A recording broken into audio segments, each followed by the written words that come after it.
first down once again. Sorry about that. Let's jump into our first topic. What is going on? Welcome back to the RouG Pod. I am your host, Hendo, here with my co-host, my main man. Yes, my main man, Friday. Yes, that's what we are doing today. But listen, we are all here to talk about one thing and one thing in particular. So let me start off by... I was like, why is the music still playing? Let me... Okay. This is what we doing. This is how we starting off. Appreciate you. Got a tip 333 from my man Jared Green. Appreciate you, brother. I don't see a comment in here, so leave it in the comment section and I will bring it up. But listen, hopefully everyone has had a good week so far. Today has put a little damper on things. Let me know in the comment section on a scale of 1 to 10 how your week has been going. Ravens fans are a little bit off right now, but for me, listen, the game gave me a headache, but I didn't feel so bad. Like it got to a point where I literally got a migraine watching this game, and I had to take some Advil because it was just like, what I see what's happening. They lost today, but at least yesterday we had this. Oh yeah, I know I haven't spoken about it. You're a real asshole, you know that. I haven't spoken about it. Yeah, look at all that cultural appropriation. Incredible. It's amazing cheering it. It's amazing how the Seminole Indians approved this. With that imperialist in the background too. Listen, I can't help it that the Pew University of Miami, they lost. I'm sorry. I didn't gloat. I didn't say anything. When we won, I let it go. I let it be. Bro, okay, colonizer. Let's just get the show started. Okay. Also, shout out to my man Coach Evans with a $10 tip. He says, paying my bet off plus support. Appreciate you, Coach. I was going to hit you up, Coach, and let you know you didn't have to give me the money. All I wanted for you was to go on your show and say that the University of Miami is inferior to Florida State University. That's all I wanted from you, Coach. Hopefully, I can still get that tomorrow night. But let us see who we got in the chat. Brandon Bazell, always first. We got the Ravens. First. He's always first. We got the Ravens' biggest fan, Suge Knight 323. Appreciate you for stopping by, fam. What's up, Daniel, here's to another beautiful display of hardball. Appreciate you. Osmond's in the house. We got Malik B. We got Blackula 88. He says trying to hit all these lives on the losses. Diffie. Gotcha. Appreciate you. I try to switch it up every now and then until I find something that kind of works for me. We got Julian in the house. Man, listen. Happy Veterans Day. Happy birthday to all the Marines out there. Yes, I was hoping that the Ravens would give me a win for a gift. You don't get gifts for Veterans Day. What up, Cam? Okay. We got MDZ Sports in the house. Danny's in the house. He said, yes, disgrace on a different level. Yes, it is. We got Megan in the house. Good to see you back here, Megan. Yes, it was a tough game. I didn't see you last week. When we had our little rivalry game, you kind of disappeared on us, but it's cool that you're back. Appreciate you being here. We got Living Big with Big Reg in the house. We got the Chef 87. We got my main man, Jose Garcia. What's going on, Jose? Be safe out there. All right. We got the 100. My man, cousin Davon's in the house. Yes. The best college football team. Not going to lie. Listen, we going for the college football championship this year. If we can get together that third down defense. Killer Cam's in the house. My man, Brian Williams, what's going on? Yes, Harbaugh strikes again. And we will get into that. But I'm sorry. My apologies. How are you doing today, Brodney? Oh, yeah. No, I'm great. That's cool. You good? Yeah, Carolina didn't play today, so it's all good. Yeah. Oh, yeah. Speaking of, it was a really tough week. We also had a loss in the Panthers Nation. I really just said they didn't play today, so it's all good. You wanna bring it up? That's how you treat your guests on this show. It's the cousin team, bro. We got to bring up the cousin team, and you're not a guest. You are officially a co-host. Nah. And Danny, I saw what you was retweeting. Shame on you. What Danny retweet? Everybody talking about stop that MVP talk because he ain't won. Ooh. Well, speaking of Lamar and MVP talk, let me ask you this personal question, Rodney. And I was thinking this before the day started. And I this don't has know Lamar personally. You think about the other dude.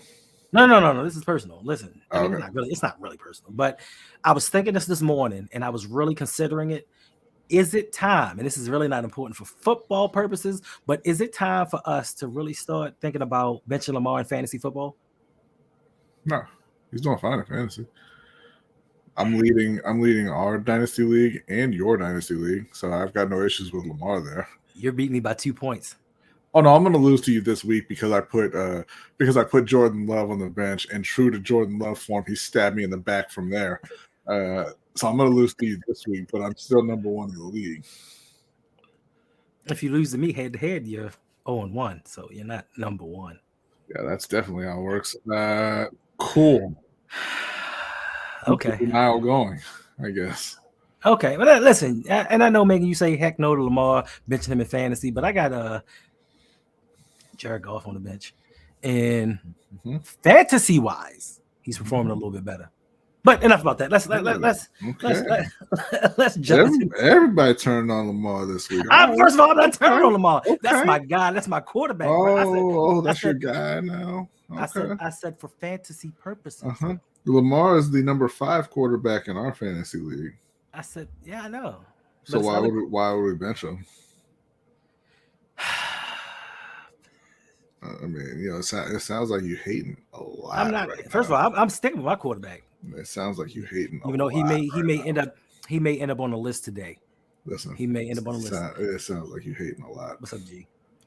I'm not hating a lot, but let's jump into this game.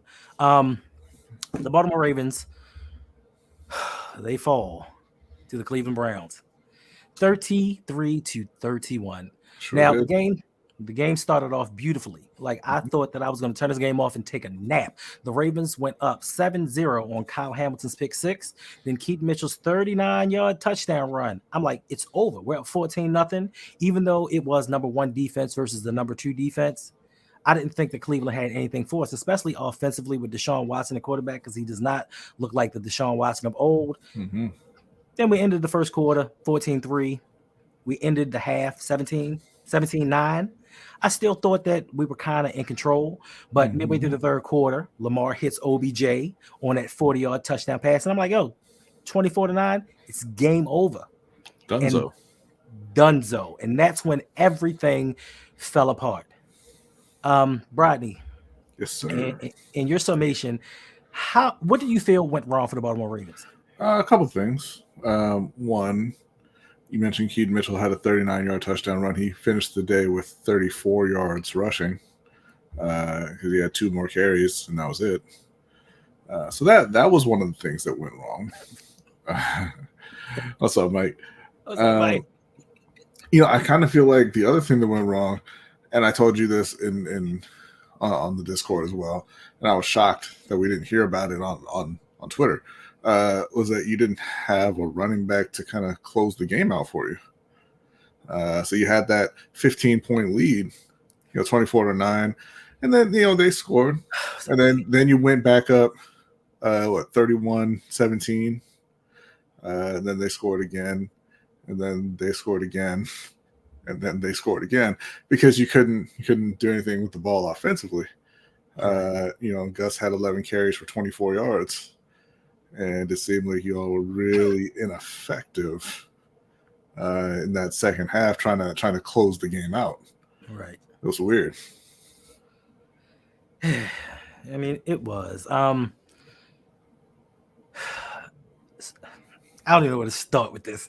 The defense, and I think this is something that you, Jose, Mike, we've spoken about throughout the years. The last couple of years, where we say defense does not win championships. Yep.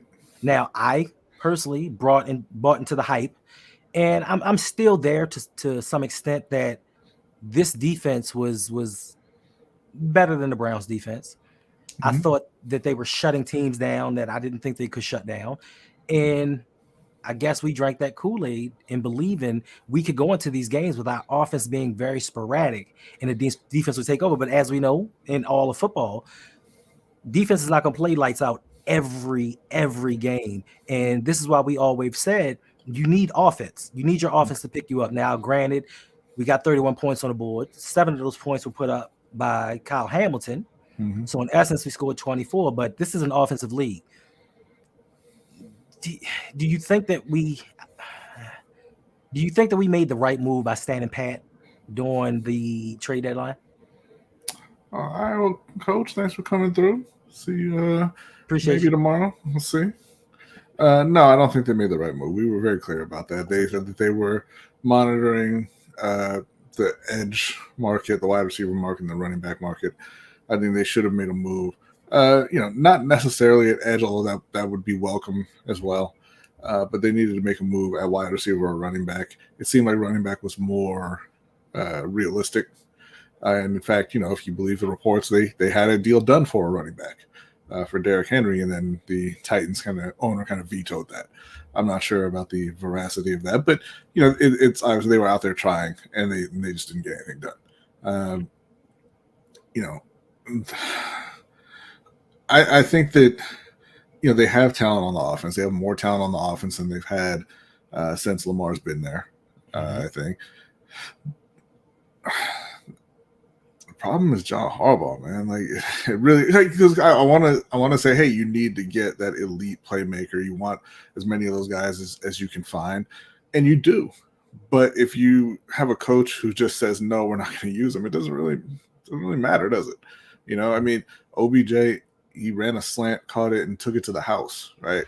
And you saw how happy he was. He broke out his little happy time touchdown dance, and he looked a little bit like the Odell old, and he got one other target today. Keaton Mitchell, he took his first carry, 39 yards to the house. Right. He had a 32-yard catch. Yeah. He had 2 other touches today. And when they asked John Harbaugh why he didn't get the ball in the second half, they said he wasn't in the game plan in the second half. Well, if you don't game plan to give your most explosive players the ball, the fuck are you doing? Like, why are you a head coach in the NFL? And this is why I hate people who come into, in chats or comment threads and say, oh, I think they're professionals. They know more than you. No, they don't. Not if they watch a dude get 60-something yards on 2 touches and then say he wasn't in the game plan the rest of the game. Facts. Listen, this is a Super Bowl winning 150 win coach in the NFL. And you're trying to tell me and convince me this man doesn't know what he's doing? Is that what you're telling me, B? Yeah. You're telling me he was the benefactor of coming into a great culture with great players, and then luckily drafted Lamar Jackson? Mm-hmm. Yeah, because I'm sitting here trying to think too. And listen, every time, and I think I may have to keep quiet on certain subjects, because every time I come out and vocally praise certain people, it all goes downhill. I come out and I'm like, okay. Backfires on you? Huh? Yeah, it backfires. Yeah. It backfires. I'm like, John Harbaugh's not a really good head coach, but he's keeping the team together. Mike McDonald, he's doing his thing. Mm-hmm. Who else is? Can we blame the defense or the defensive coordinator? Because for me, I'm not understanding why you don't stick with what works. I know you hired Todd Monken without looking at his resume, without checking him out or interviewing him properly, like I think most people have to do for jobs outside of nepotism and the Ravens system.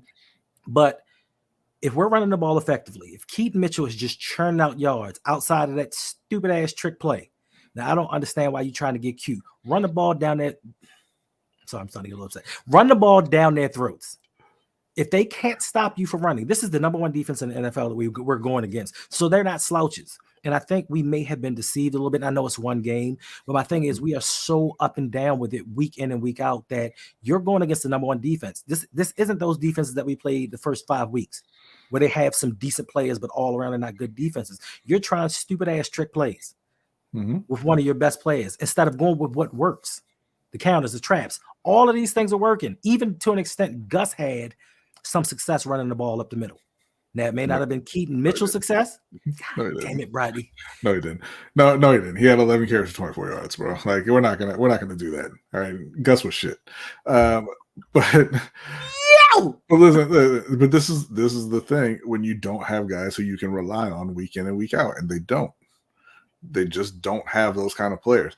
You know, Mark Andrews tricked y'all into thinking he was that kind of player because he had that one season, that one hot year. Facts. But he's not that kind of player either. He's a good player, even if you want to say he's a very good tight end. But he's not, you know, Travis Kelce. Hey, we absolutely have to have a play. Where's Travis? That's what the Chiefs do, and it works every time. Baltimore can't say we absolutely have to have a play. Where's Mark? Right? Z, yeah. It's not pretty. Fun fact I saw from Jameson Hensley: the Ravens are now, they became today the 4th team in the Super Bowl era. So going back almost 60 years, the 4th team to lose a game when they were winning within the first minute, and were not trailing until the final minute.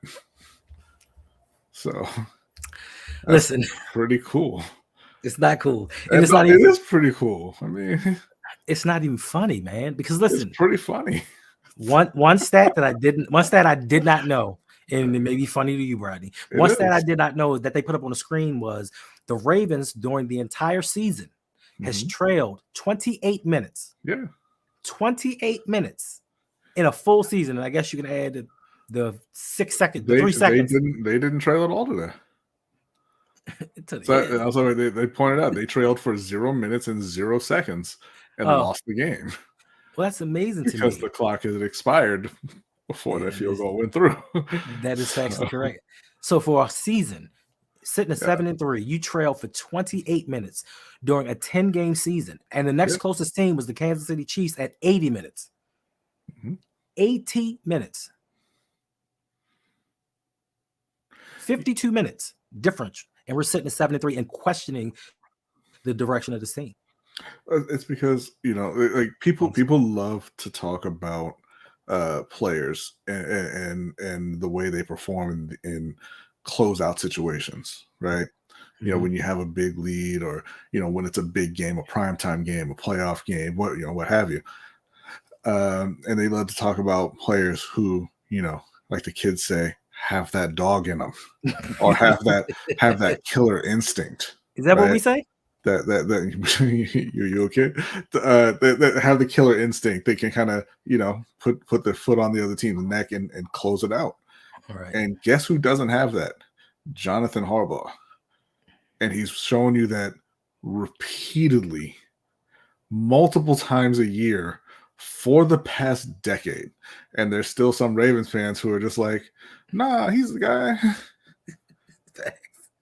So Osmond says, what did Thomas say about Harbaugh's collapse during the end of games? I can't remember, but in paraphrasing, I do believe he said they play hard, but not for the full game. I think that's what he said. So essentially, we're going to do some things during the first several quarters, but when the game's on the line, we're going to end up choking it away. And they do. All the time. More than anyone else. This is another stat that I saw out there. We were going to use it, but it's 5 losses with double-digit leads since the start of 2022, tied for the most in the NFL. 8 losses with 7+ point fourth quarter lead since 2021, most in the NFL. 10 losses when leading entering the fourth quarter since 2021, most in the NFL. They don't know how to close games, and that is a coaching thing because they've had a bunch of different players run through there. You know, there's a lot of turnover on that defense, so you can't just say it's the players unless y'all are just attracted to weak-minded people. It's the coaching staff led by Jonathan Harbaugh. Yes, and listen, we did our best Jim Harbaugh impression by planting James Prochet on the Cleveland Browns. We tried to put an op. That was so incredible. I could not have written something better than James Prochet standing back there and muffing the punt that closed out the game. But then you're the Ravens. So that play hurt me. He ended his career so y'all could win that game, and you gave it away. It hurt. I'm sitting here thinking to myself, what's going through their minds? Because you had James Prochet standing here, and you had Devin Duvernay standing here, and they boys. So I know Duve is like, yo, I really don't want to hit this dude. It's my guy. Because it looked like when he dropped the ball, he paused for a second, like, go get it. Get the ball. Ah, damn. And he went down there and got it. Like he saw the ball hit the ground. He's like, "Come on, James! Like, get the ball, bro. I don't want to do this. I can't stand here all day, bro." It was like the fight in the Avengers. Oh man, I can't wait for him to sign with the DC Defenders. That's hurtful, bro. Like I want. It's not hurtful, man. Listen. I'm not saying I don't have anything against James Prochet personally. I don't know James Prochet. You know, from everything you hear, he's a good guy. All right. What in the hell would you like? What kind of GM would you be if you kept him on the team? What kind of a GM would you be if you signed him at this point? I mean, he made sign him to do what? He made a smart play by letting the punt go over his head. He made a scared play. Like, I'm not saying it was the wrong play. I'm not saying it was the wrong play. He should have let it go over his head. But my man didn't want any part of trying to catch that ball. Yeah, listen, even as a Ravens fan, I was sitting there when they punted it to him. I was looking like, please don't mess this up. Please don't mess this up. Please. Oh, yes, end zone. Whew. Like I want him to succeed. Like he's had a rough year. He has succeeded. I mean, yeah, he made the NFL. He's been an NFL player for 4 years. 4 years. That's more successful than 99% of people in this world. James is all right, man. James gonna be all right. You may be correct in that assessment. Yeah, most people don't. That's around the average length of an NFL career. So I do. James is an incredibly successful person. Incredibly successful. Okay, you're gonna be fine, and he's gonna continue that success in the new USFL XFL merged league. Don't do that, bro. Don't do that. I want to see him out there. Yeah, me too. But I think the biggest question of this game is going to be what happened to Keaton Mitchell? Like, why did he only get 3 touches in the ground game? Now, he, according to Coach Evans, he played snaps. Like, they had him in snaps. I thought he got hurt, but he actually played some snaps. They just didn't run the ball with him. And that's my problem with the Ravens. And this seems to be, and I know somebody was in Coach's, what are you laughing at? Say he need 1 more year. Yeah, just 1 more year. I was in Coach's Evans stream, and somebody said, "Yeah, listen, playoff Ravens are out and in effect, and these are the type games."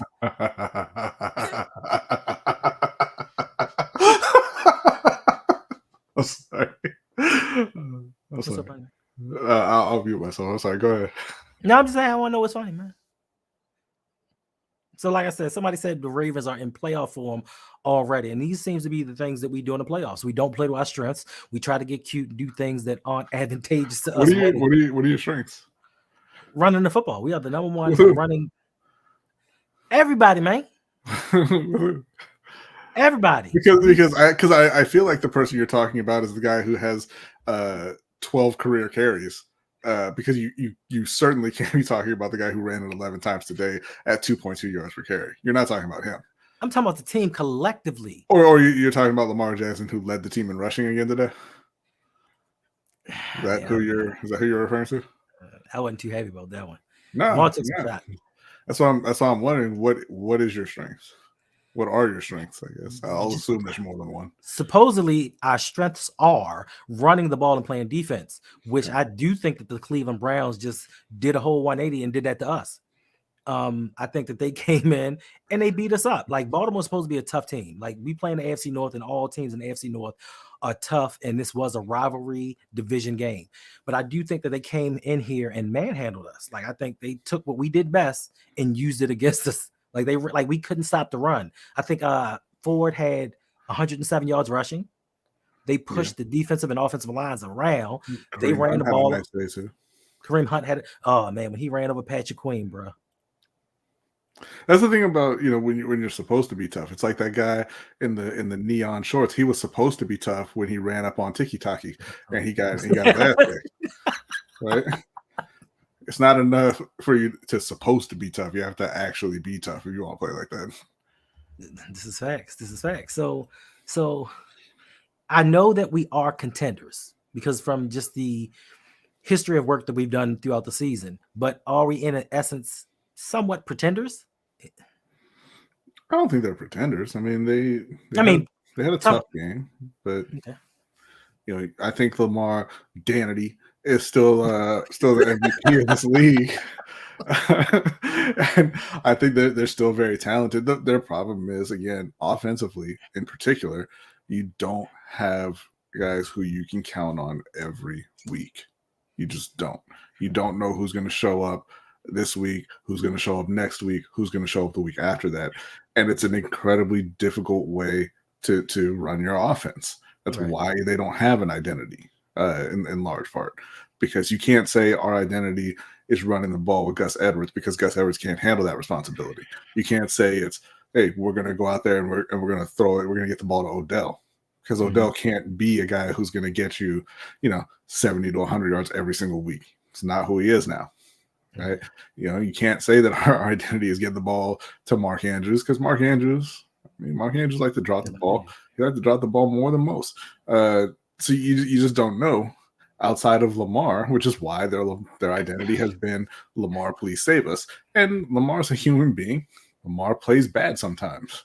And if Lamar plays bad, there's not really anybody else there to kind of pick up the slack. Jose and I were talking about it. He brought up the Eagles. Jalen Hurts was playing bad for a good chunk of the season, but they kept on winning because they have other players there who know how to win games. And they can withstand poor play from Jalen Hurts. They can withstand mistakes from Jalen Hurts because they're that good. That's just not the case in Baltimore. And they have to find somebody who they can lean on, which is why, again, we all said that they should have traded for Derrick Henry or Josh Jacobs or somebody. Right.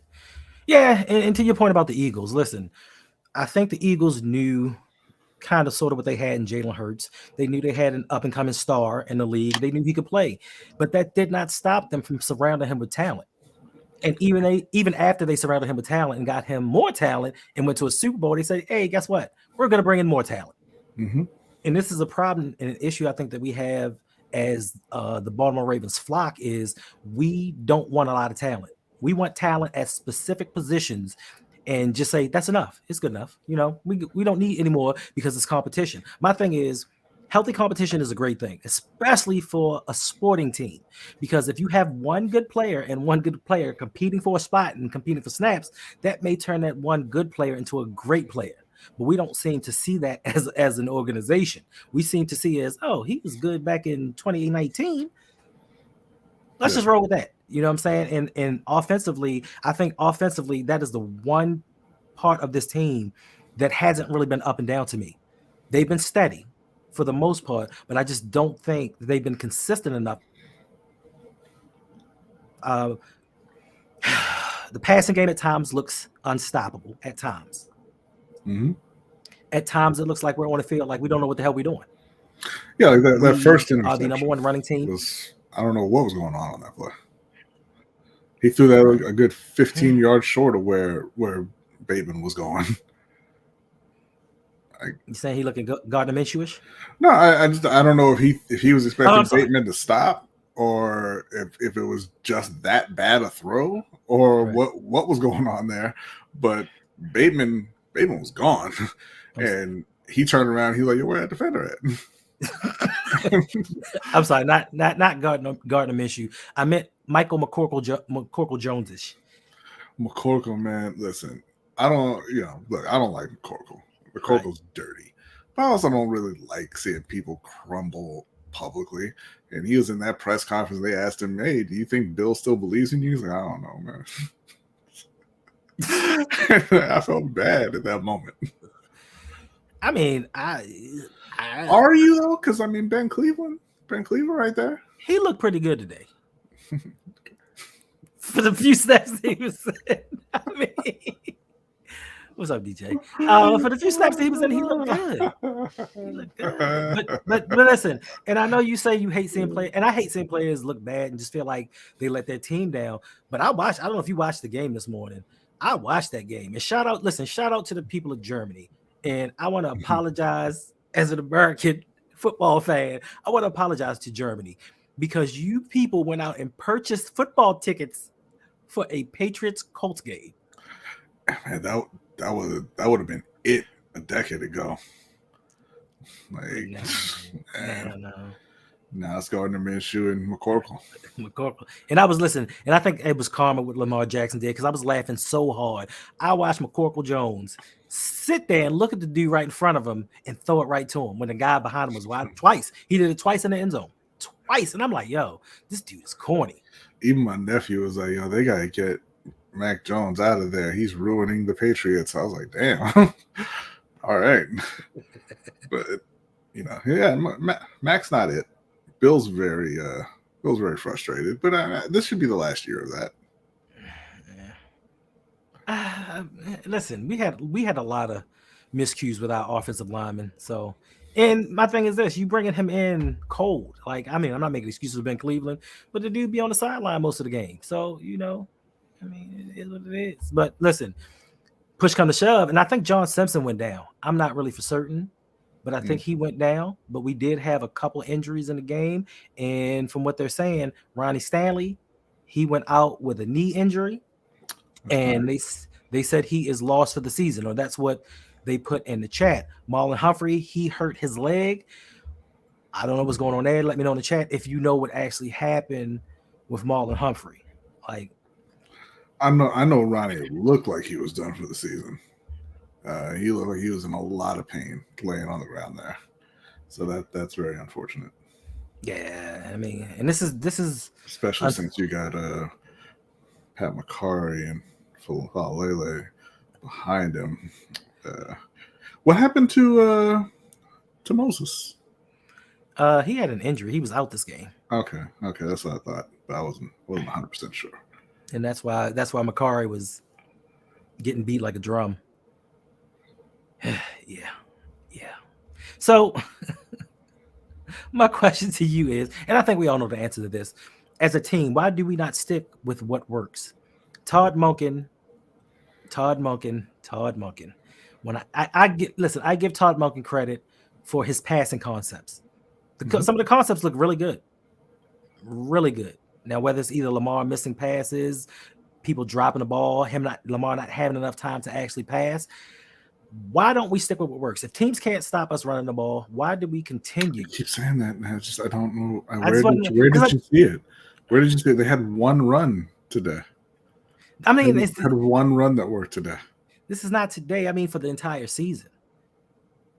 It's the entire season, like except for the Arizona game. I think in the Arizona game, in the second half of the Arizona game, when they realized, hey, they can't stop us running, let's keep running the ball. Aside from that, why do we keep trying to be cute with everything and make plays up that don't need to be made? I'm not sure. Like, you're saying that teams can't stop you running? Is that what you're saying? I know that's the premise that we're starting with? Listen, Mr. Google, I know you about to pull up a stat. I feel it. I'm asking if that's what we're saying. Number one rushing team in the NFL. Yes. Yeah, because your quarterback is running for 500 yards. Nobody else is doing that. And I think that's always been a little bit of, I don't want to say fraudulent, but I mean that's always been why the Ravens are at the top of the rushing list, because Lamar runs for a lot of yards. It's not the run game, it's the Lamar game. True, but I think it's I think it's kind of crazy. You want to do like trivia time real quick trivia time. You give away like 500 points. All right, how many 100-yard games does Gus Edwards have in his career? Just put it in the chat. How many? Let me write this down for the winner. Yes, 500 loyalty points to whomever answers this question. I don't know the answer. I'm going to look it up now, but I bet it's not many. All right, look it up. Daniel says 0. Z says 2. Dewan says 2. Y'all are real disrespectful. 2? Come on now. B Cam says 1. Wait a minute, Jay. Is that -3? First, listen. In all seriousness, Jay, I don't think he said what's TMJ stats. He said Gus Edwards. Yeah. Mm-hmm. Got you on that one, Jay. Like, come on, man. You can't be throwing shots you 1-8. Okay. Oh, listen, Danny do with the positivity. She says he has 8 100. Danny's close. Okay. But Danny's not right. Is it more or less? You know it's less. Hit. No, come on. I'm not laughing because that is seriously disrespectful. No, you know it's less. What do you mean it's disrespectful? What do you mean? Listen, I feel like Gus has a number of 100-yard games. He does have a number of them. I see 7. I see 6. A specific number of them. I see 5. All right. The correct answer: Gus Edwards has 600-yard games in his career, and unfortunately for y'all, 3 of them came in his rookie season. What you talking about, Willis? All right, Flock Nation Speaks gets the 500 loyalty points. Like it's just not great, right? Like they don't have a lot of talent. Now, look again, Keaton Mitchell. He's made big time plays the last couple of weeks, right? He has like 20 touches for his career. Yes, if that. So you don't know what it is, and we're all excited because over the last 2 weeks he has, I think, 4 plays over 30 yards, real big explosive plays, and those are things that aren't really normal in the Ravens offense. Does Hill have? Well, I mean, look, I doubt it. I don't think anybody was riding for Justice Hill here. I mean, let's and I don't think anyone ever has had 100 touchdown game, Raven. That would be incredible. I think he hit the Y instead of the T. They're like they right next to each other on the keyboard. Yeah, all right. But 0. But if you're gonna go triple laughing emoji, you got to proofread. But listen, he's got 4 30+ yard plays the last couple of weeks. Yes, those plays are not common. You cannot expect him to do that every week. It's unfair to expect him to do that every week. You have to have a reliable running back, because you don't know if Keaton Mitchell can carry the ball 15-20 times and kind of pace the run game, pace the offense. That's not something that he's been asked to do. Right. And I imagine with John Harbaugh being as conservative as he is, and a lot of coaches don't really like to change their thought processes, I don't think he's ever going to get that opportunity. You wouldn't give that opportunity to J.K. Dobbins. You're not going to give it to a 190-pound back. They don't believe he can do it. I'm sure. They don't believe he's that kind of running back, and they're not going to give him the opportunity to prove it. Right.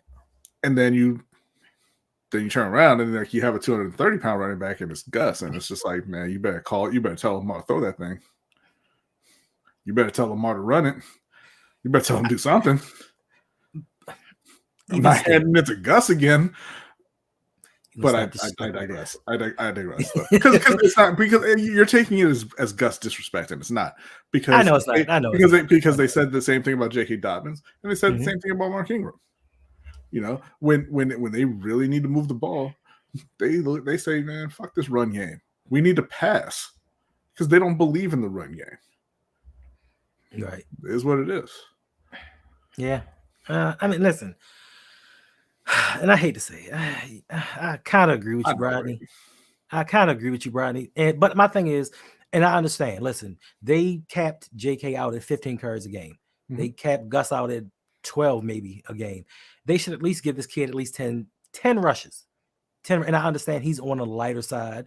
But listen, they said the same thing about Darren Sproles. Darren Sproles hurt what you can't hit. Facts. And Darren Sproles etched out a nice career. Yeah, Now, is it that they don't? Is it he doesn't have? We all know John Harbaugh doesn't have faith in rookies, even though the kid has shown us he brings a spark to the game. My thing is, give him the ball, let him try. It's just, I'm not understanding. You have 3 running backs that you rock with. And I understand if you don't have the most faith in Justice Hill, but you have 3 running backs. Give them a try. And maybe Gus Edwards isn't the guy. I mean, yeah, maybe Gus Edwards isn't the guy that a lot of us think that he is. And this is why we said to you, get somebody to trade deadline. Get somebody that down in and down out that you trust. And I saw a lot of people out there talking about, we got Keaton Mitchell. I told you we don't need to trade for anybody to trade deadline.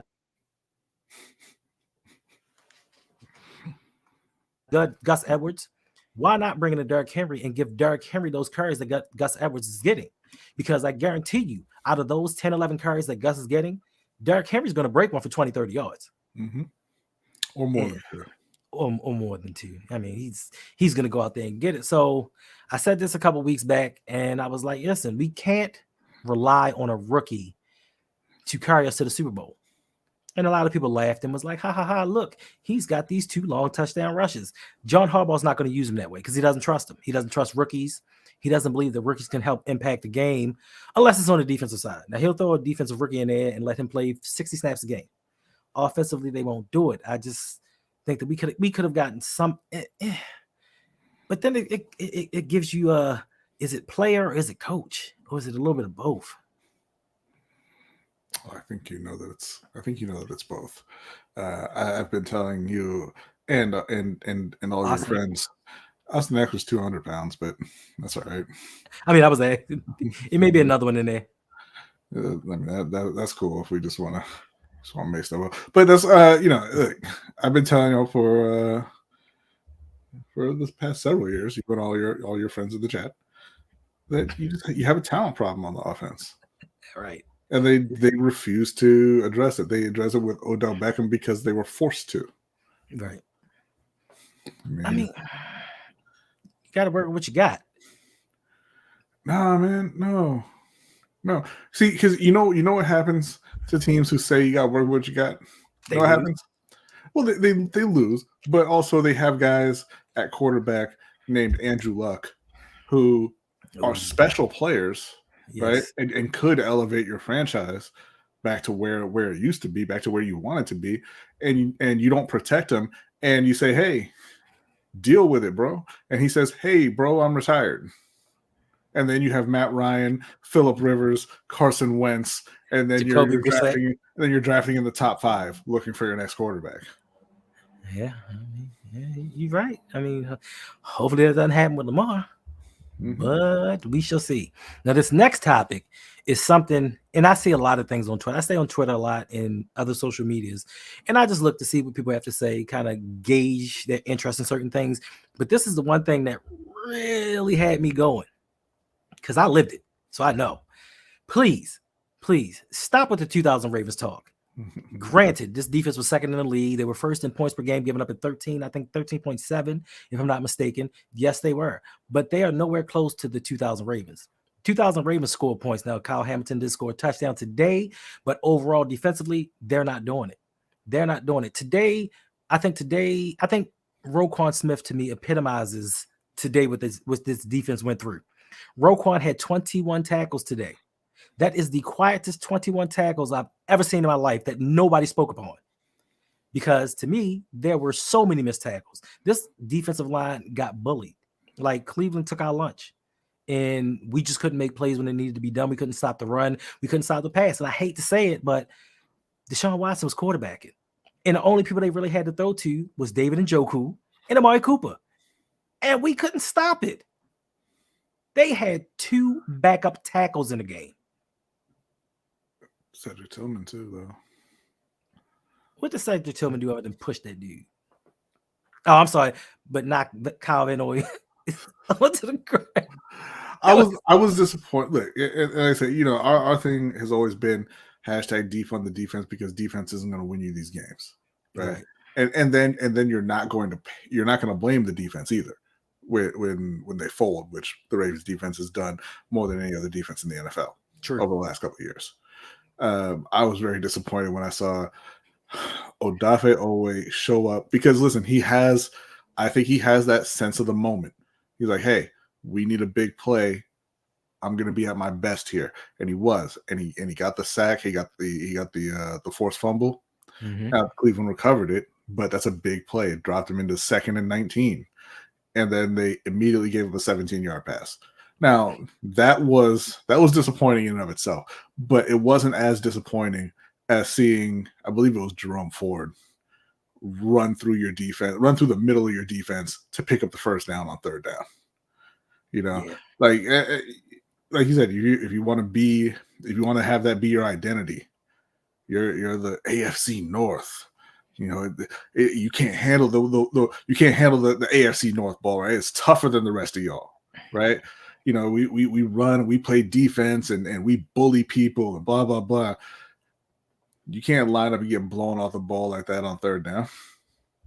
You can't do it.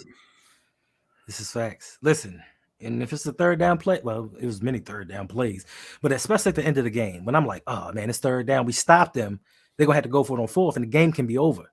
Mm-hmm. And he just ran, and the defenders were bouncing off of them. That's what I think I'm saying. Even Deshaun Watson, the quarterback, dudes were hitting Deshaun Watson and just falling back. Now listen, thumbs down to the University of Miami. Touch him. They don't know where he's been, but thumbs down to the University of Miami. But wow, damn, David Njoku, all season long, this dude has been missing in action. And I know because I got him on my fantasy team. He burned his face off. Okay, what happened before he burned his face off? He was doing his thing. Yeah, but they listen. He was just running. Roquan took some bad angles. It looked like a man amongst boys out there. And I thought that our defense could shut down anybody. And to let this Cleveland team score 31 points to me, unheard of. The 2000 defense. When would the 2000 defense blow 5-10 point leads in a season? And let's not even go back to last season before that. Like 2000 defense would have never done that. And I know we have some injuries, but Cleveland had injuries too.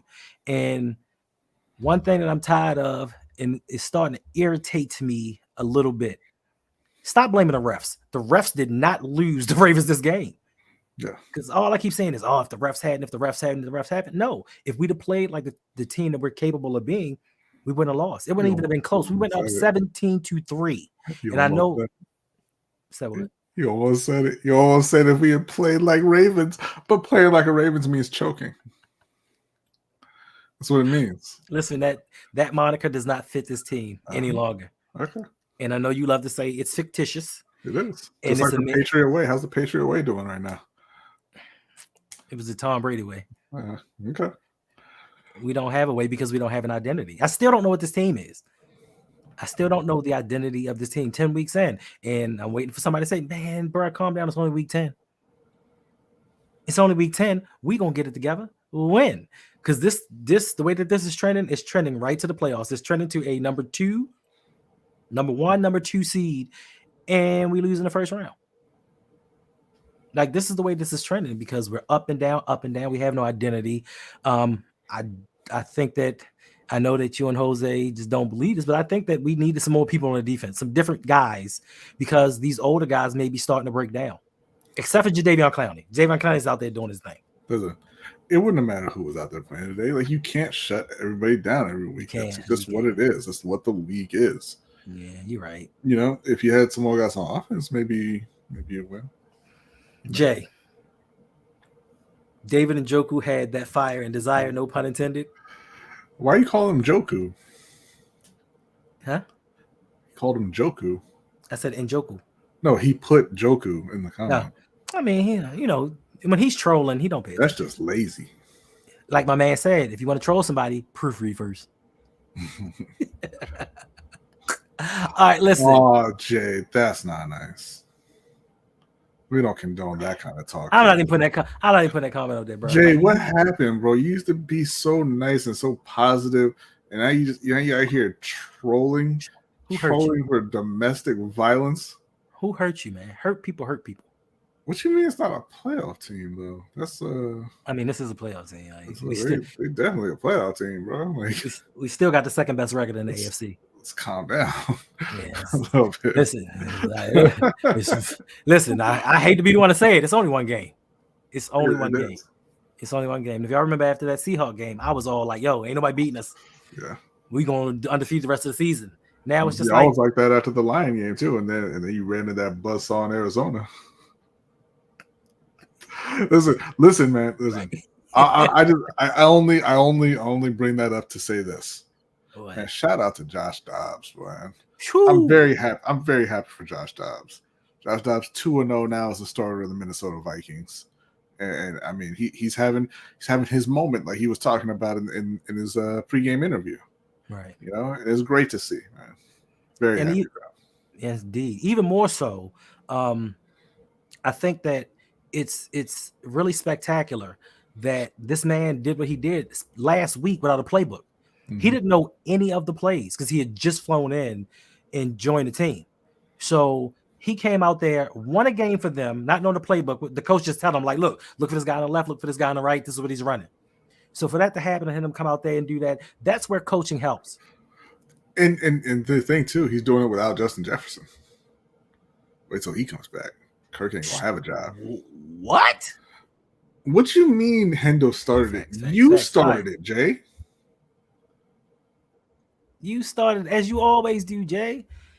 Shout out to my man Shug with the $1.69 tip. He says, "Happy Veterans Day, Hendo. Thank you for your service. Appreciate you and everything you do for the country and for me as a friend. Now back to business. Does Lamar deserve blame for this loss? And is the Ravens defense being overhyped? Thank you." Thank you. I don't think that Lamar is to blame for the loss. I think he played a part in it. I do think that overthrow Zay Flowers was the start of us going downhill. Lamar's been playing outstanding this year. Up until today, he has been completing 71.5% of his passes. And I do say the one thing that he did struggle upon is his deep ball accuracy.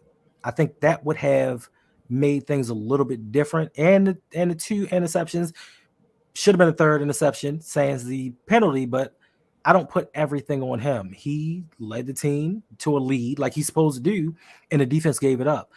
Is our defense overhyped? Possibly so. We have a really good defense. We are still, I do believe at the time, the number 2 defense in the league.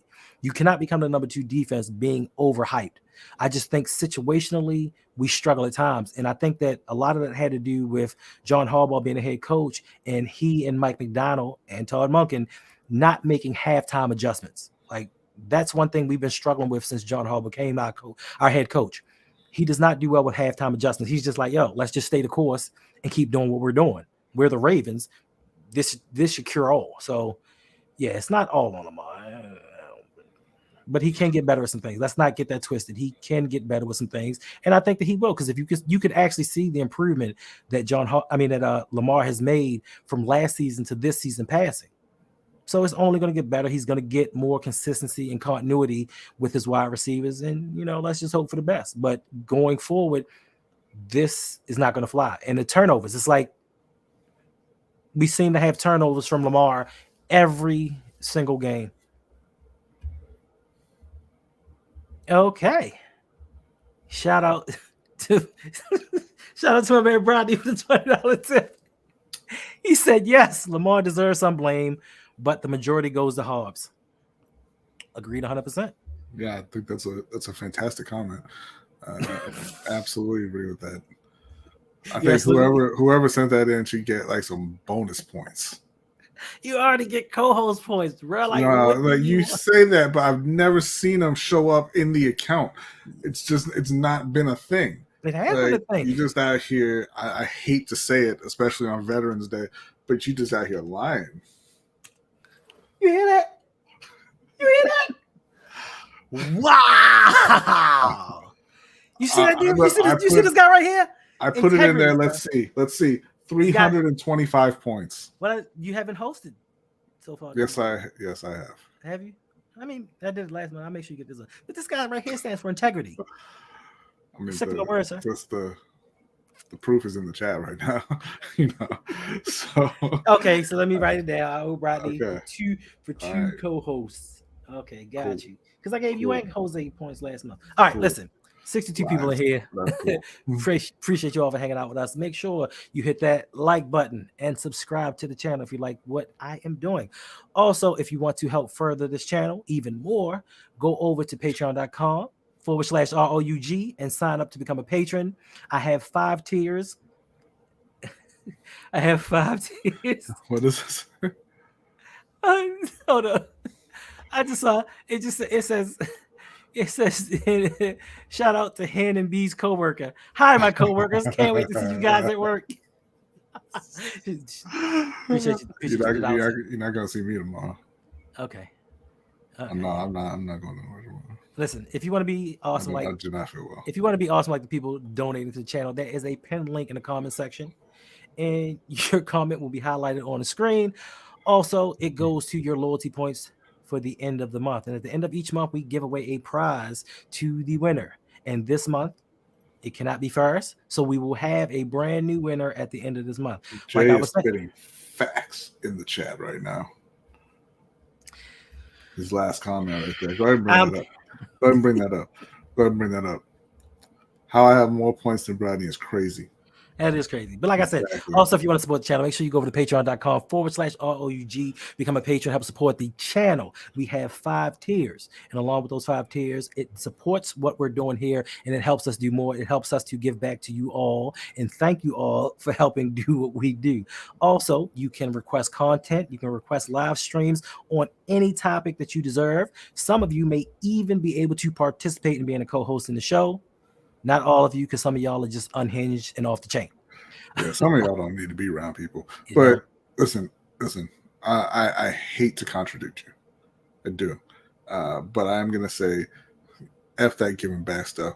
We need these tips so I can get the Apple VR headset come January 2024. It is $3,500, people. So far, I'm looking at the tip jar. So far, we at a tidy 0. All right, let's get it going. All right, tis the season. Start giving. Yes. Well, like I was saying, also becoming a patron, you can receive special discounts for upcoming events and merchandise that are coming. And also, once I drop this new website, you all will get a discount to become a member. It is going to be limited as the number of people that we bring in. We are trying to grow a community here. We are also trying to help people grow on YouTube and in business. So make sure that you become a patron today, sign up, hang out with us in the Discord, and grow with this community. All right, no, Jay's not spitting facts anymore. Don't worry about Jay. But bring up that Bazel comment, though. That Bazel comment, the last one in there. Oh, see, here's the thing, Bazel. No, hold on. I'm requesting a live stream on the Ravens and Bengals game with me and Reg as guests. Well, here's the thing. You and Reg can be guests, but you can't request. Well, you can request a live stream because you're on that tier. But it's supposed to be for new members only. But he can't request guests, though. But Bazel was on the tier of his own. Yeah. He's on the next to the top tier. So for real, he a tier of his own, like a co-hosting tier kind of thing. Well, he's paying the money for it, so I'm saying he ain't doing the work for it though, whatever. But he don't support us. He don't support us like he support Coach, but it's cool. It's cool. Every time he and Coach stream, every week he up there just doing his thing, commenting, just all over. I honestly thought between Bazel and Ferris, I wouldn't even have to pay for the trip to Japan, bro. But it ain't gone down that way, and I am hurt, dog. I am hurt. Okay. All right. That's the only reason I'm considering going to work tomorrow, so I can eat in Japan. Right? But it's hit me in the heart. That's crazy, bro. All right, moving on. Rodney, chat. Yes. Give me your offensive player of the game. like for the Browns. For the Ravens, man. I mean, damn. That's tough. Because the offensive player of the game didn't really, y'all stopped giving him the ball. So, I'm going to say Keaton Mitchell anyway. All right. Okay. I'm going to say Keaton Mitchell, despite, his coach's best efforts, offensive player of the game, 2 touches for those 71 yards and 1 touchdown. Offensive player of the game. Okay. I mean, listen, I can't say anything about that because for me, I wasn't going to put anybody for offensive player of the game. Even though we put up 31 points, I don't think offensively there was any one particular person that stood out to me. But having to give this award, I decided to give the award to Zay Flowers. He looks like a little kid, man. He looks so happy. And don't he know? He had 5 catches for 73 yards. And the reason that I gave him the award is because I think he tied Torrey Smith for the most receptions. Yeah. Most receptions for rookie wide receiver for the Ravens. So shout out to Zay Flowers for doing his thing. I do think that this is one of the few games where I think they got Zay the ball in the flow of the offense, and they didn't try to just overwork him or try to force feed him the ball. I think just in the flow of the offense, he did his thing. And if he'd had that touchdown, it would have made things even better. Dwan says, OBJ. Blackula says, Prochet. I was gonna give it to Prochet too. Danielle says nobody played well. Keep mentioning. Why call him Danielle? Daniel. I think it's Daniel. Yeah, I said Daniel, didn't I? You said Danielle. My bad, Daniel. I'm sorry. I'm trying to speak slower, and I think it just came out the wrong way. my apologies. You know we don't like mess names up around here. All right, Brian, give me a defensive player. Damn, Jay. Why are you trying to steal the man's joy straight out his heart? He said Jay's smile gonna disappear. I'm not messing with Jay no more. Like, I don't know who hurt him. I don't know, man, but they still doing it. Defensive player of the game. I'm gonna have to just say Kyle Hamilton. He made a fantastic play to start the game. Fantastic play to start the game. I mean, it was so smooth. The cameraman couldn't even follow him initially. You know, he blocked that ball up in the air, caught it, walked into the end zone. Not much went right for the Ravens defense post that. So I'm gonna give it to Kyle. Okay, and you're right. Yeah, he has been different lately. One thing he hasn't been streaming. Facts. Jay has not been streaming. He's been MIA. Blackula says Clowney or Hamilton. Kyle Hamilton or Clowney. Too many K's in detail. Stop it. Coach is giving it to Clowney.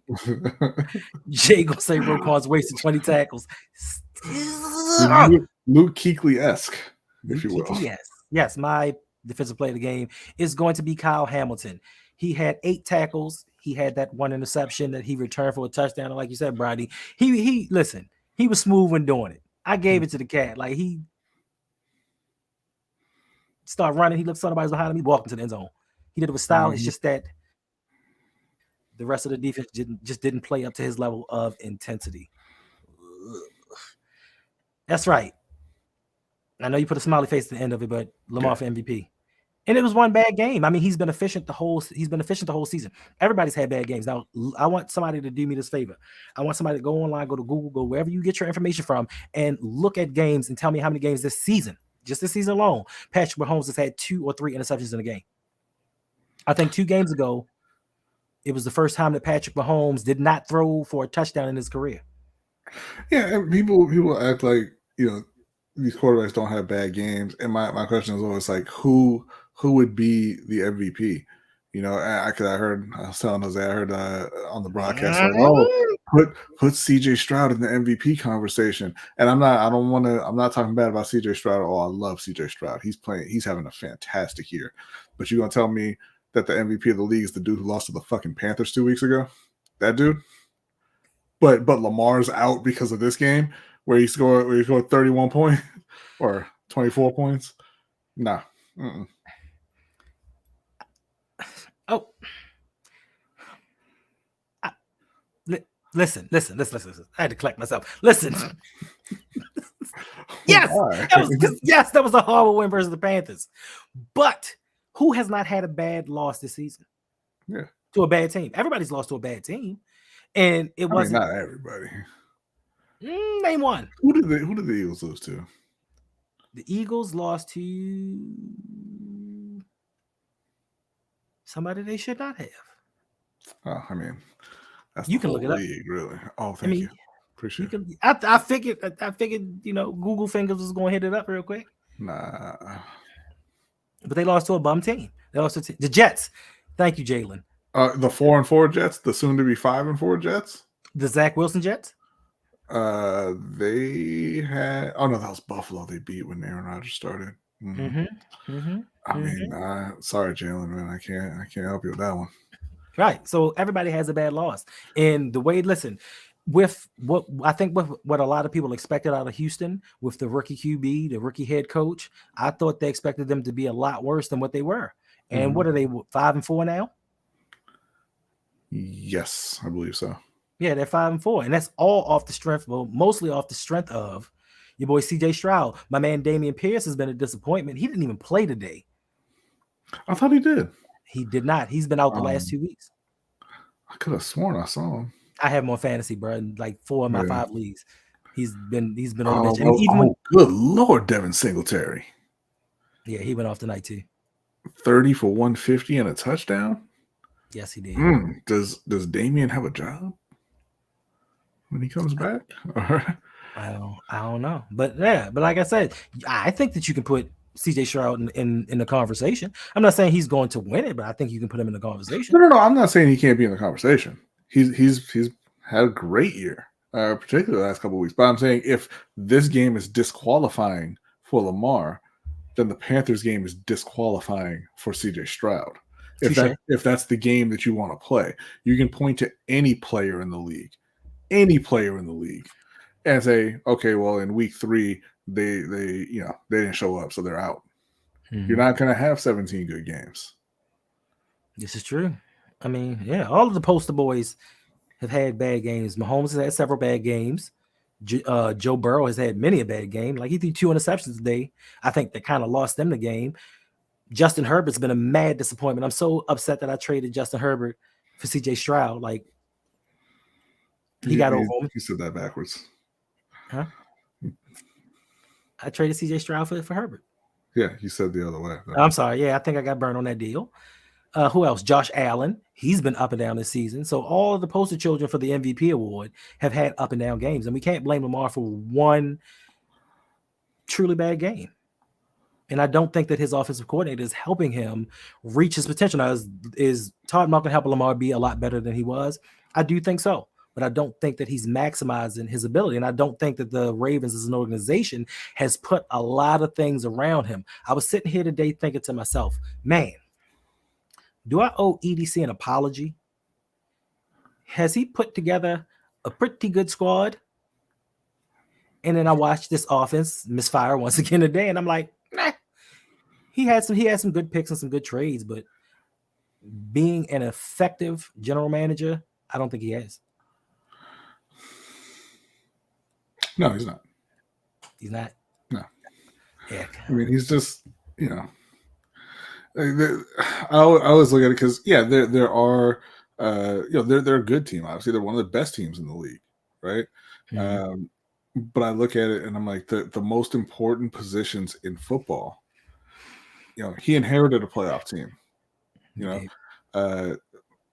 When he came in, you look at like the O-line, you look at quarterback, you look at wide receiver, you look at the corners. Those are the most important positions in football. They're worse on the O-line. Now they're better now at wide receiver than they had been the last couple of years. Not so much. It's not saying a whole lot.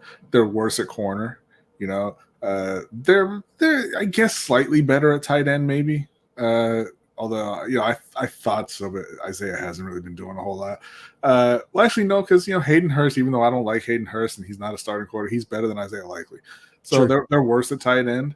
They're worse at running back. They're worse at edge. They're arguably better on the D-line. I would say that. With this current group that they have of Matabike and Pierce and Connect I Cut. But the most important positions in football, they're worse. Right. Quarterback, obviously they're the same with Lamar being there. And it's just like, I'm not giving you too much credit for improving the middle linebacker spot and the safety spot. How difficult is that? Nobody in the league values those positions. You got Roquan for a second pick. You took Kyle Hamilton a round before any other safety went. Like nobody else was going to draft him there. You paid Marcus Williams what no other team would pay him because nobody values those positions, right? But you let the edge, you let the corner, you let the O-line, all those areas deteriorate. So no, I would not say that he's doing a great job. And coach, this is why I'm not going to be on the show. I'm tired of the abuse, honestly. Yeah, Daniel says years of missing in the draft has hurt us, and that's EDC. Yes, and then we in turn have to go into free agency and pick up or make trades for people that he missed out on during the draft. So you're right. I'm glad that you all brought me back to my senses. I don't owe EDC an apology. He's done an admirable job, I guess. Suge, don't come in here with that bull. Listen, you about to have me cursing on a Sunday. Forgive me. Hey, King, just so you know, through week 8, because this is when I got the graphic, Lamar was actually more accurate downfield than Pat Mahomes. So, I mean, you can probably go fuck yourself, I guess. I don't know. That's not what we do here, Brody. I'm sorry. Not what we do here, Brody. My bad. What's going on, Willie? It's all about respect. It's not what we do here, Brody. Yes. Okay. This is the channel stands on. My apologies, King. All right. I have been informed that was disrespectful. When is telling somebody to go fuck themselves not disrespectful? I mean, sometimes it depends on the context. Yeah, you're right. Depending on where you are. Yes. Listen. Take nothing away. And all jokes aside, we all know Pat Mahomes is the best quarterback in the league. Yeah, he is. No, take nothing away from him. But I do think if you put Lamar in a situation with Andy Reid and the talent that he has around him, we might be talking the same thing. That's not the same. He's not a Ravens fan. Hey, King, is that an individual thing, winning Super Bowls? Or is that a team thing? I'm just wondering. Let's not get froggy, because me and B can get froggy up in this bitch. Like it's not what we about to do. But anywho, we're goofy. But the Chiefs fan came into the Ravens stream to talk about Lamar Jackson. Once again, go fuck yourself. I'm sorry, Endo, but it's what it is. Anyway, let's now move into the good, the bad, and the ugly. All right. Okay. So Rodney, chat, give me your good, your bad, and ugly for this game. Okay. The good. Wow. The good. They led for 60 minutes. The bad is going to be the O-line and the defense play, and the ugly is going to be John Harbaugh coaching. Okay. For me, the good is we still hold the lead in the AFC North. Mm-hmm. The bad is going to be our tackling. Our tackling was horrendous today. I thought this is something that we had gotten away from, but it's just something we can't shake. I don't know what it is. The ugly for me is going to be the lack of in-game adjustments. Once again, John Harbaugh's been here since 2008. And like you said before, no matter the coach that we have, no matter the coordinators that he brings in, this also seems to be something we just can't manage. When does Steve Bisciotti come in and is like, look, bro, I like you, I love you, I want you around, but you have to make some changes to what you're doing. When certain things aren't working, you need to pivot and go to something else. But it's just something that he is not doing. And shout out to Anonymous for the $1 tip. He said, I knew the Ravens were going to lose after halftime because they let the Browns hang around, just like they did the Steelers. The entire team, from offense to defense to special teams to coaching, was let down. And did you see John Harbaugh's response to why they stopped using Keaton? Crazy. Well, I mean, at least this time John Harbaugh didn't go in there and say, "Oh, he didn't play. Oh, I didn't know the snap count. I didn't know he wasn't in there running the ball." I mean, I guess that's a little bit different. Shady ass family. What? I mean, yeah. Except, did they learn from that? I know you not talking about cornerback performance, Reg. Not you. Come on, man. Wait a minute. Caillou Blue Kelly, he just got cut. So I know. Jay, listen, Jay, I can't wait for you to stream, bro. Like, I can't wait for you to stream. The last position a Panthers fan should be speaking upon right now is the wide receiver position. I hate to say it. The O-line. Yeah, or the So- line. so I Hey, or the coach, honestly. MDT, chill, bro. Chill. Coach said bad as the defense. Yeah, I mean, you can't. But my thing is, you can't expect the defense to play like this all the time. And we've said this time and time again. Your offense is going to have to come in sometime and outscore people. That's just the way that the modern NFL is today. They have to outscore people. You can't rely on your defense giving up 13.8 points a game. It's not going to happen for an entire season, even against some of the weaker teams, because this league is designed to let wide receivers run down the field, even though the refs didn't have them to do it. We were just getting manhandled. And RouG Ya-Sin, that was supposed to be the savior. I see now why RouG Ya-Sin has been on special teams only. I see why. He can't play. And who brought him in? Eric DeCosta. But what about Florida State alum Ronald Darby? He hasn't been playing. Why is that? You gotta ask the coach, bro. Because he can't play. Is that what that is? He might have got penalized because he was on the sideline watching Miami get their ass whipped Saturday night. Miami didn't get their ass whipped Saturday night. And he did. Miami played within 7 points of a supposed title contender. Like I say, y'all play a real team, you can get ran off the fucking field. I mean, is that 4 straight? Is that 4 straight? I think that's 4 straight. I think. Oh, now y'all don't care. I guarantee you, if Miami. No. I haven't cared for quite a while because Miami's been garbage. So I honestly couldn't tell you. I don't know how many times they've beaten Miami in a row. It could be 15 for all. I mean, not 15. They were good somewhere in there. Yeah, but we'll take it to 15. Yeah, it could be 15. You know, because the last time they thought they pretended to be good, they were frauds because of that quarterback whose name I have erased from my memory. They were out there with the turnover chain. The defense was one of the best in the country. Everybody was on the U, and that quarterback said, "Not so fast." Not so fast, my friend. Which quarterback was that? I don't remember. I honestly don't remember his name anymore. I really don't. I really don't. Like I remember because I haven't been watching college football because they've been so trash. And then when they started playing well, people were like, "Oh man, they might be for real." I started watching them again, and when they came down to the end of the season, and I saw this dude trying to throw the ball, I was like, "God damn it, y'all got me again." They got you again. Jay, the only thing separating the Ravens and the Panthers is Lamar. Jay, that's the only thing. I can't go there with you, Jay. Can't do it, man. The only thing. Can't do it, man. Like they're better at everything, except for coaching. Huh? I mean, no, they're better at that too. Really? At the moment, yeah. They're better at everything. Our coach sent out a kicker who can't kick the ball 59 yards to attempt a 59-yard field goal. Like he can't physically do it. All right. And he was just like, "Give it a shot, bro." I mean, what was the other option? A Hail Mary? 4th and 10. It wasn't a Hail Mary situation. They needed to gain 11 yards. And he said, "That's impossible. So let's try the field goal." I mean, listen, Jay. Listen, I understand you're hurt. You're hurt because we all thought that your team was going to be in contention for the NFC South title. Like I thought that the Panthers may not have been one of the best teams in the NFC, but I thought that they would compete. No one had this thought coming. Don't be mad at us. Nobody's making fun of your team, bro. Stop coming at us, bro. We ain't do it.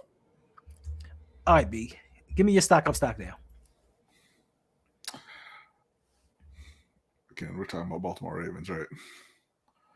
Yes. So, I mean, for the stock down, I got you, but like for the stock up, we have to stick with Baltimore as well. Yes. Okay. I'm going to go with my offensive player of the game, Keaton Mitchell, for stock up. He was the only one who wasn't given the opportunity to disappoint. All right. So it's him. Stock down. Now, for me personally, it can't be Gus because stock wasn't up.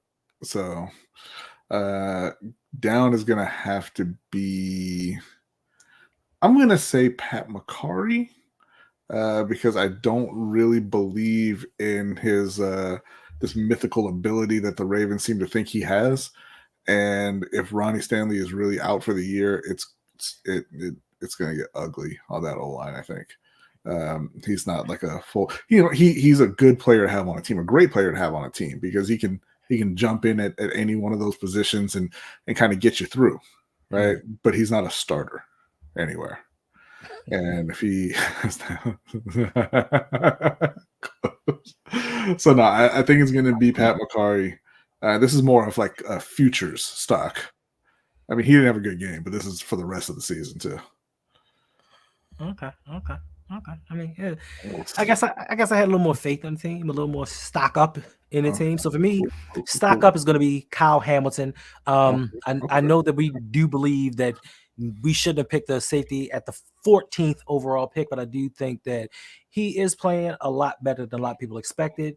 After that Miami game, a lot of people thought that he was a bust, but he is clearly all over the field. I give him credit for his hustle. I even give him credit for his coverage ability. I didn't think that he could cover as well as he did, even though he's covering second, third, fourth tight ends. But listen, he's out there doing what he's asked. He's playing against who's put in front of him. Also, stock up is going to be Keaton Mitchell.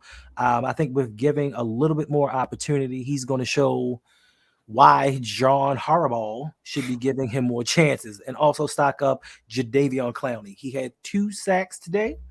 And I think he is 5th in the NFL with, I believe, like 61 pressures on the QB. He's out there doing his thing, and he was well worth the signing. My stock down, defensive line, pushed around. Like, I thought that Connect I Cut and his boys were going to do a little bit better against the run, being that the passing game for Cleveland is not all that. They just didn't do it. Also, stock down is going to go to the offensive line. Bad just getting worse. And now we have supposedly Ronnie Stanley out for the year. Don't know what's going on with Morgan Moses. Kevin Zeitler has picked up his play a little bit, but he's still not what he once was. The only constant that we have is your boy Linderbaugh. So they get the stock down. And also, along with the offensive line, stock down goes to Hard R Ricard. Wow. I don't know why y'all. What you mean? Wow. What you mean? Wow. I don't know why people think that this dude, he'll get a good pancake block that's good for a highlight reel, but overall, he can't block. That 1 sack that Lamar took, he let a safety just go right around him. He just went right around him. Carl was like, no. And I'm like, yo. I do have a couple more stock downs, though. Okay. I didn't know that you were I thought you had to pick one thing. You say this every time. No, I did not know. But this is kind of unrelated to that. One stock down is going to be to your moderators. Because where are y'all at? Danity. Where y'all at? Get on it. I mean, I handled it now for you, but whatever. My other stock down is gonna be to Hendo. Snap! Because that's what I don't think that it's I don't think it's fair, obviously, but I think it's a little insidious. It's designed that you have these nice graphics for your picks and nothing for me. Like, I don't think that's cool, man. You know what I mean? Like, you ask me early enough in the day, ask me the answers to the questions, and put them on the graphic.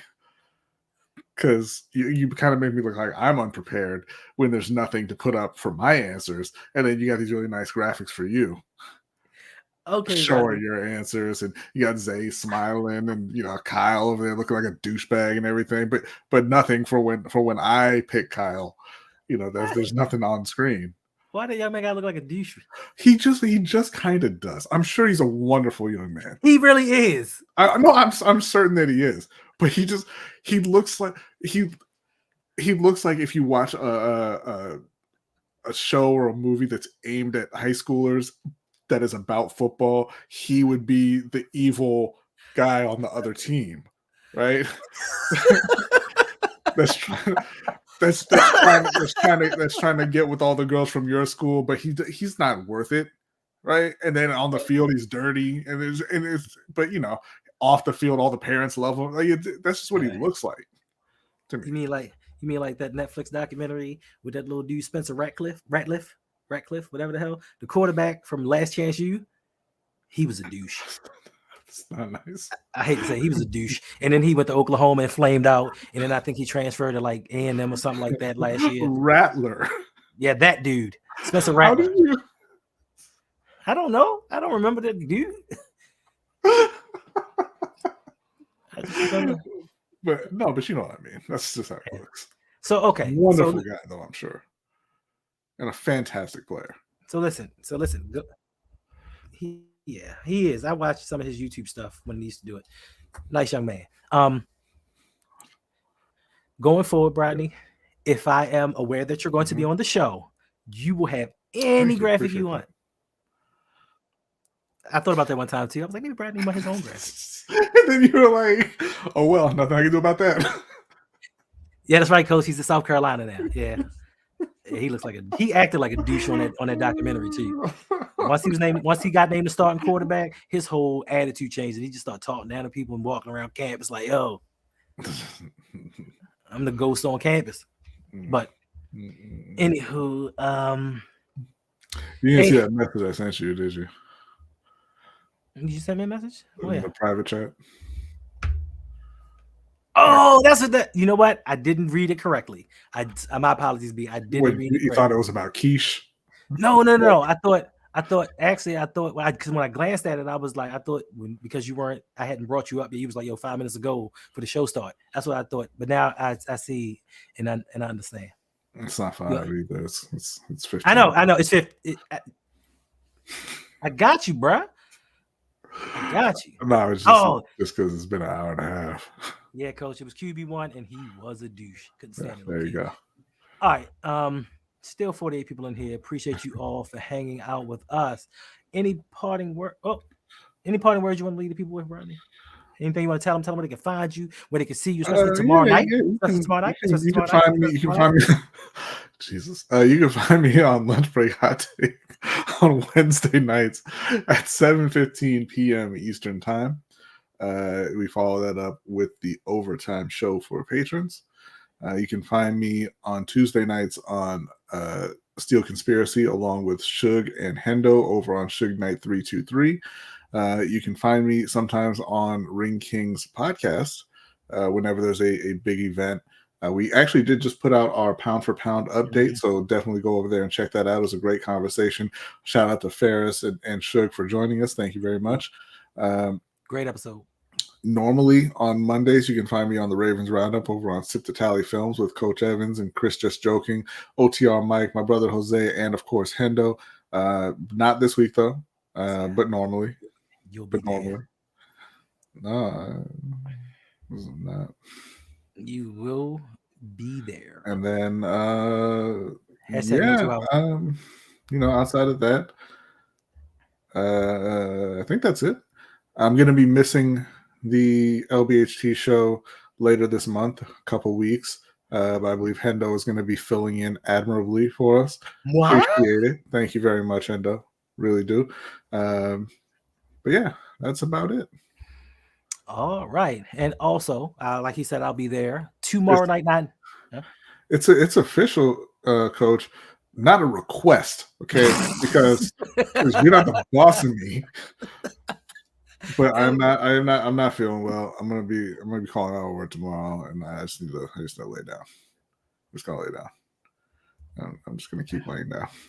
False. But like he said, you can also catch me tomorrow night, 9 p.m.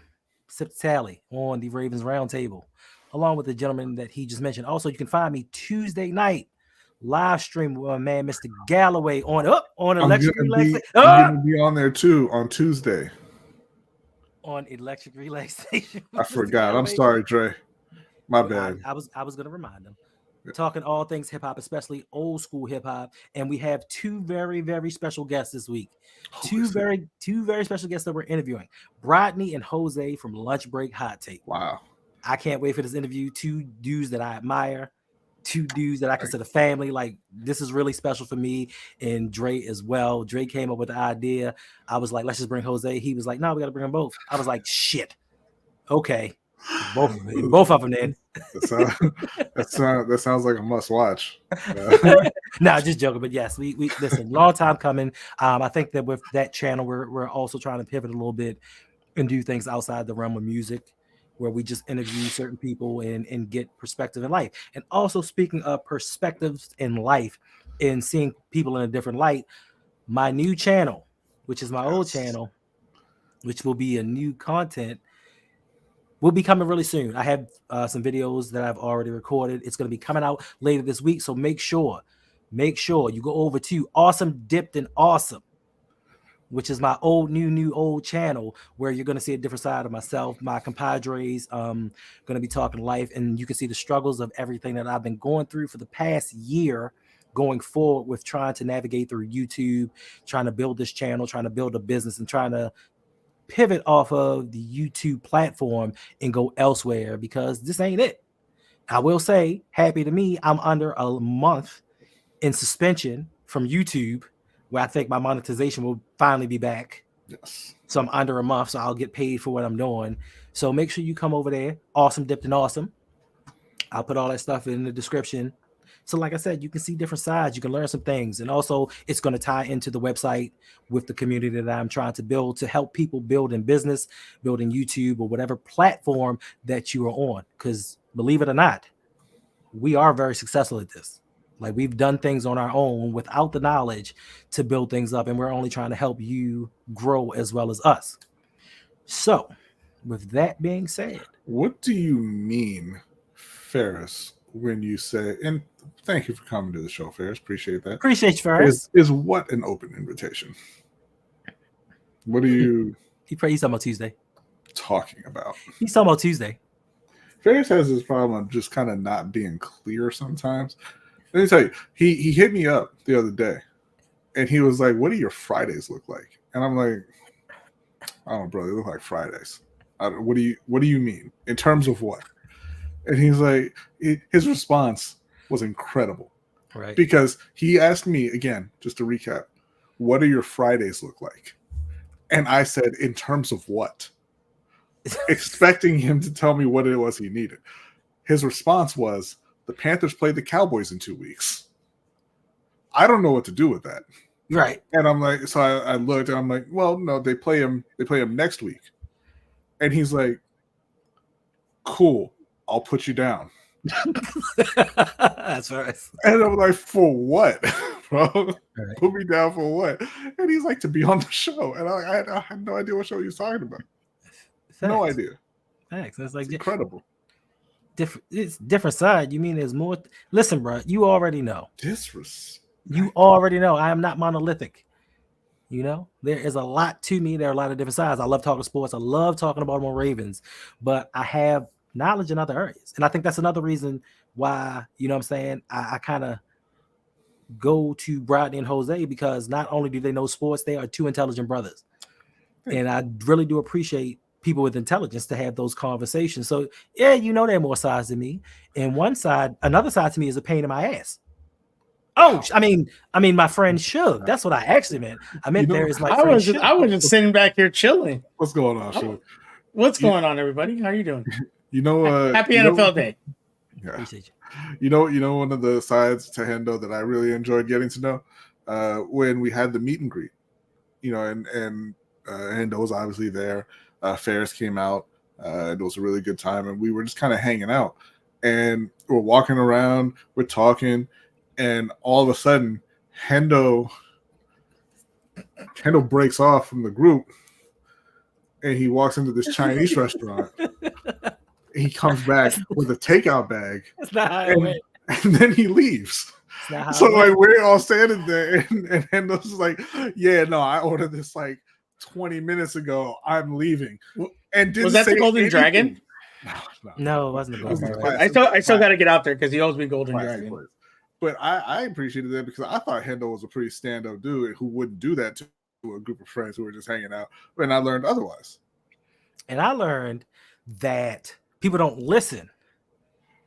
When I said my girl got to go to work, I did. I said I'm ordering her something to eat to take because she's about to leave for work. So I gotta get that and bring it to her. That's what I said. But of course, Bradley was running his mouth so much. Apparently he didn't. We were all talking about getting food. That's what made it really stand out to me. Because we were walking by a bunch of restaurants. We're like, "Oh, we should stop in there. Oh, we should stop in there." And then Hendo was just gone. Shout out to MTD. I always see his post, and he is a Cali dude, hardcore Raven fan, man. I you know what? Shout out to you, man, because you be doing some good posts. I like what you do. Yours. You're a stand-up guy, good content. Make sure everybody checks his stuff out. But I do see your stuff, man, and you're just awesome. And did King? Did you make another freaking? Did you make another? I wasn't there. I wasn't there. Who? Oh, did he? King. Yeah, now he's Todd toll free. Oh, cool. Thanks. Like God, man, like y'all, you just got nothing better to do. Thank you, Shug. Appreciate it. Oh, call racist. Listen, Killer Cam, I'm not gonna let you talk about my friend Shug like that. Be it true or not. I'm not gonna let you talk about my friend like that. Why am I racist? I don't know. We don't know. Killer Cam. Upbringing, personal views. I can't tell you why, sir. Self-hating. It's usually a combination of the upbringing and the environment, right? Like, Yeah. you know. Yeah, Sure. Anything you want to say, Shug? Anything you want to tell the people? I know you have something to say about your squealers.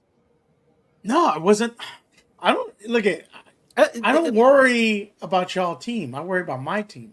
I support all of you, and I come in to say hi. All over Shug, but just because he said hello. Yeah, right. That was wrong. Right. I came in a coach's stream and said hello, and he wasn't having it. Bazel was trying to check me. Man, it's like I can't say hello to none of y'all anymore. I ain't saying hello to nobody. Because you be sending in smart tips. You be saying little smart stuff in your tips. At least I'm paying for it. And Killer Cam, I said he's just a hardcore fan, Ravens fan, not racist fan. Ravens. At least I paid for it though, and don't stand there and take it. Pause. Favorite thing. Pause. Super pause. Oh, and listen, I forgot to tell you. This is something else. This is something else that I've been thinking about. So, with the advent of doing the new old channel, I figured that might. That's right, Coach. Pause. I figured that might possibly be a way. Possibly, I say the word possibly because some people don't understand that word. Probably, maybe, kind of, sorta. I don't know yet. That may be a way to bring back Hanging with Hendo. Hanging with Hendo is back. Let's go. We got it. Hell we got it. I got the clip ready. It sounds. You know what it sounds like, Shug? It sounds like we've got a killer Friday night lineup with Hanging with Shug and Ferris and Hanging with Hendo. I didn't even say Fridays. Like, where did you get that from? But I just put that together. Like, I'm producing this whole thing right now. It's amazing. It's like when USA had Psych and Monk together in that 2-hour block. Unbeatable. That's what we're talking about right now. Unbeatable. And no denials. I'm not paying no mind. I was reading this. We so back. First of all, we're not back. I was reading this. We so back. Hey, Mike. Back. That was with OTR Mike, Brandon. Mikey, you're getting confused. Mikey, if you still here, you never gave my man his interview. Yes, Killer Cam, I love you. Psych is amazing. Psych is amazing, and so is Monk. I didn't watch Monk, but I love Psych. You need to watch Monk. It's one of the best shows ever. It's incredible. You will. If you like Psych, you will love Monk. Okay. I mean, they said the same thing. And Tony Shalhoub, one of our finest working actors. He is. I give Tony Shalhoub that credit. Yes. I mean, but you still owe him, Mike. Like you told him. Yeah, Mike. That's not relevant to what we're talking about, Mike. What you trying to do right now? Listen, do you want me to put it on the Trello, Mike? I'll put it on the Trello. And one thing we are around here is men of our word. That's right. Yeah, I'm right. I do want to shout out though, Jose and Bronny, because we did a Ring Kings. If you're into boxing, and Mike too, and Ferris, if you're into boxing, make sure to check it out. It was probably the most fun I've ever had in a while. Just having good conversation with really good people, spirited conversation. It was just awesome. So if you are a boxing fan, make sure to check that out. Jose, Mike, Bronny really break down, and Ferris too really break down boxing. I've kind of fallen back in love with boxing because of them. So they've graciously let me be on with them. But it's a real good time. It's a real good time. I appreciate it. Thank you for letting me out. At least you invite, unlike some people. Listen, I had to get links secretly or secret streams. Whatever. No, I'm not talking about you, Hendo. No. I didn't say you were. But listen, it's all hollering in here. It's all good till you talk about a Charlo. You talk about a Charlo, things go off the rails. People don't know Which who the one, hell though? you're talking about. You're right, Hey, people, but don't which know, one? people don't know who the hell Which you're one? talking about. Which one are you talking about? I know. First was so confused. He was so confused. He was like, but when I Googled it, probably like I Googled it just now. He doesn't say that. You got different Google. So you said you do, Mike. I'll put it. I'll coordinate that with Bazel, and I'll put it on the Trello for you. I'll set up a time. All right. So look, this is what we do. This is what we do after streams. We just sit together in StreamYard and have these weird conversations. And if you want to be a part of that, come become a patron. I have a patron. Coach Evans has a patron. Lunch Break Hot Take has a patron. Suge Knight doesn't have one yet. No, just send me money if you want to support me. Want to help out with my kids' sports? Send it this way. Mikey has a patron, and Mr. Galloway has a patron. Like, yo, if you get with us, we combine kind of sort of our Discord, so to speak. So if you sign up with one, you get to hang out with all. And like I said, we are building a community. We are building a family. Just come on by. What's Jose say? Just $5. Mm-hmm. $5. If you want to feed a hungry child in Baltimore, just $5 a month, and it can be done. What you mean, Mike? You about to live stream tonight? That's not. He said like right now. You live streaming right now? You live streaming right now. He said. Oh, but we about to end this. Send the link. Send the link. Send the link. But yes, listen, appreciate y'all. 38 people still in here rocking out with us, even though we've been speaking nonsense for the last 25 minutes. Yeah, that's facts. It is facts. And it is facts. Like, I don't even know what I'm saying. I'm just watching the chat to see if King comes back again. Oh, he's gonna come back. He ain't got nothing better to do. First of all, boot his ass. Anyway, appreciate y'all. See y'all tomorrow night at 9 p.m. But actually, make sure y'all go over to Open Mic with OTL Mike. He's streaming. No. Everybody go over to Open Mic with OTL Mike. You say you trying to make it quick. He said y'all talk too much. He sure does. Open Mic with OTL Mike. Go check him out right now.